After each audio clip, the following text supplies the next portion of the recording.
Quand je dis que j'ai eu beaucoup de plaisir à me retrouver immergée dans ce film et que la 3D en plus, ça donne vraiment ce sentiment d'avoir accès aux 3 dimensions de l'espace, oui, ça m'a fait remonter des souvenirs corporels, de déplacement dans ce milieu.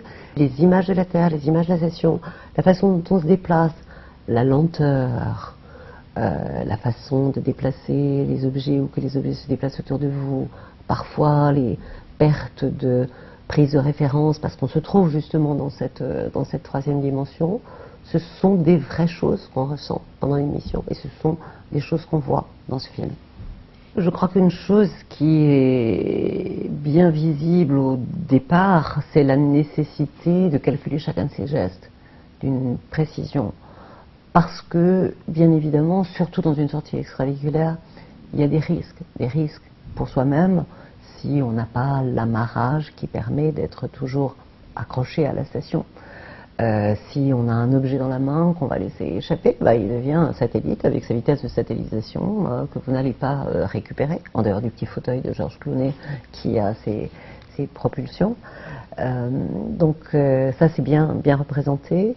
La nécessité pour contrôler ces gestes justement de les exécuter avec lenteur et en essayant d'apprécier le principe action-réaction, parce que si vous vous poussez contre un élément, il va vous repousser. Il y a d'ailleurs quelques incohérences dans le film où parfois on a l'impression qu'il n'y a pas ce principe d'action-réaction. Donc ça, c'est tout à fait représentatif de ce qu'on découvre quand le corps arrive en microgravité. Une autre façon d'utiliser son corps, physiquement et je dirais cognitivement. La représentation des images qu'on a autour de soi. Et vous allez voir des images où ça tourne un peu dans tous les sens. C'est vrai qu'il y a une désorientation et c'est un peu ce qu'on peut ressentir au début d'un vol. Retrouver des références et des repères pour s'orienter correctement dans cet univers en 3D.